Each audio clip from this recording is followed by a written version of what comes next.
yang suka banget lupa kalau naruh sesuatu. Ini gara-gara sifat gue yang pelupa naruh barang nih, hari ini gue udah rugi anjir. Jadi kemarin kan gue bikin video tuh, terus gue lupa naruh lip tint gue di mana. Tapi kayak ya udahlah, ntar aja, orang belum gue pakai juga. Ya udah gue diemin tuh. Nah, tiba-tiba teman gue ngechat di hari Sabtunya, ngajakin jalan hari Minggu. Terus gue cari lah tuh akhirnya lip tint gue, karena gue gak pede banget kalau keluar rumah nih pakai lipstick yang undertone-nya pink atau peach. Pokoknya gue harus ombre dan dalamnya tuh harus gelap. Karena gak ketemu-temu nih lip tint, ya udah akhirnya gue memutuskan untuk beli ke Indomaret yang baru, karena emang lip tintnya juga udah pengen habis juga kan. Pas sampai ke Indomaret ternyata warna kosmetiknya habis. Ya udah akhirnya gue cari lip cream yang memang gelap gitu, yang penting buat ombre deh. Akhirnya gue beli lip creamnya Pixi yang Sweet Choco. Baru banget pas nyampe rumah nih habis beli, lip tintnya ketemu. Ini 44.000 gue terbuang sia-sia nih. Kalau gue siskakol sih nggak masalah ya, duit segitu mah buat duit parkir. Lah gue kan bukan siskakol, itu duit bisa tuh buat bukber 2 kali. Sering banget gue hilang barang, gue beli, toto ketemu tuh barang, emang kurang ajar.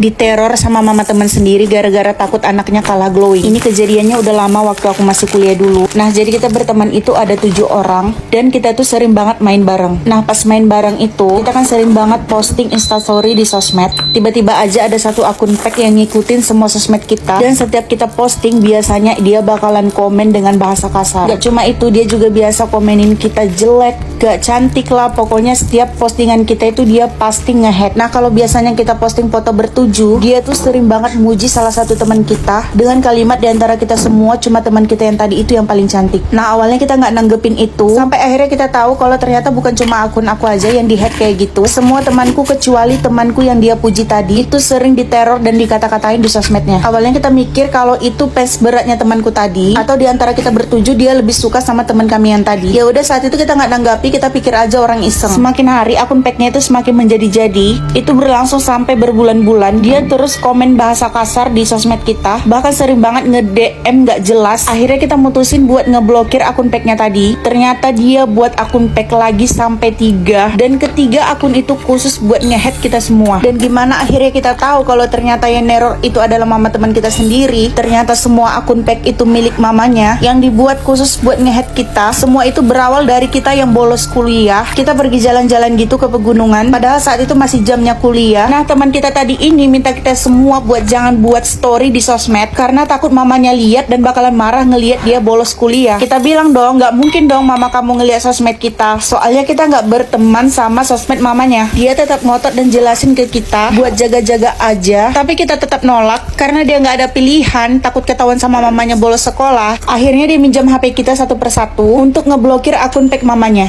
Tapi kita nggak tahu kalau akun pack itu yang mau dia blokir. Jadi kita masing-masing pinjamin HP kita ke dia. Kita nyadarnya tuh pas udah sampai ke rumah, tiba-tiba ada satu akun pack lagi yang neror kita. Kita baru nyadar kalau ternyata 3 akun pack tadi itu udah hilang. Dan pas kita cek HP kita masing-masing, ternyata 3 akun pack mamanya tadi udah diblokir di HP kita semua. Dan kita baru ngerti di situ kalau ternyata yang dia maksud akun mamanya itu ya akun pack tadi. Akhirnya kita nanya ke dia, dan disitulah dia baru ngaku kalau ternyata selama ini mamanya yang neror kita, karena mamanya itu takut banget kalau dia kalah saing sama kita. Padahal kita semua itu bersahabat, gak ada yang lagi bersaing apa-apa. Aku tuh suka jantungan banget kalau ada nenek yang mau menemani cucunya melahirkan. Bukan apa-apa ya, karena bakalan banyak banget hal aneh yang dia lakukan. Memang sih nggak semua nenek-nenek, tapi rata-rata begitu. Sekali lagi bukan semua ya, tapi rata-rata yang pernah aku temui. Pasti ada aja hal yang dia lakukan buat nyelamatin cucunya. Walaupun kita tahu niatnya itu baik, tapi itu sangat berbahaya. Jadi kemarin ada nenek yang menemani cucunya melahirkan anak pertama. Pas mau melahirkan itu lancar-lancar aja ya, dan bayinya juga lahir dengan selamat. Tapi setelah bayinya lahir, kan giliran ari-arinya tuh mau keluar.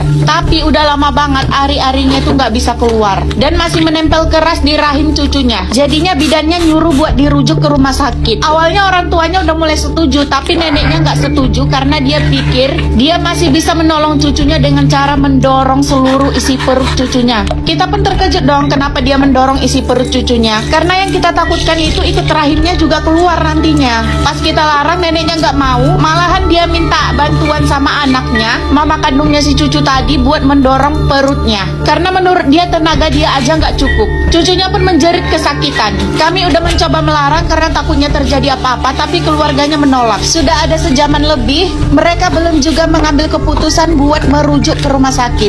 Nggak sampai di situ, si nenek akhirnya mengambil akal. Dia pun mengambil bawang putih dari rumahnya, kemudian bawang putih mentah-mentah itu dia gigit. Setelah dia gigit, dia masukkan ke dalam mulut cucunya. Otomatis cucu cucunya langsung muntah-muntah karena bawang putih itu kan bau. Yang diharapkan si nenek ketika si cucunya ini mau muntah, ari-arinya pun bisa ikut keluar karena adanya tekanan saat dia mau mengeluarkan muntahnya. Tapi karena usaha itu gagal, si nenek pun memotong rambutnya yang beruban sekitar 1 genggaman tangan, dan rambut itu pun dimasukkan ke dalam mulut cucunya. Kemudian cucunya disuruh menggigit rambutnya itu supaya cucunya jijik dan akhirnya muntah-muntah. Cucunya memang muntah-muntah, tapi ari-arinya belum juga bisa keluar. Gak banyak yang bisa dilakukan untuk melarang keluarganya. Hingga pada akhirnya mereka lelah dan si cucunya pun sudah mulai kehabisan tenaga. Akhirnya mereka pun meminta tolong untuk melakukan cara lain selain dirujuk ke rumah sakit. Karena entah kenapa mereka takut banget sama yang namanya rumah sakit. Dan dengan perjanjian, akhirnya bidannya pun menolong dengan melakukan manual. Akhirnya cucunya selamat.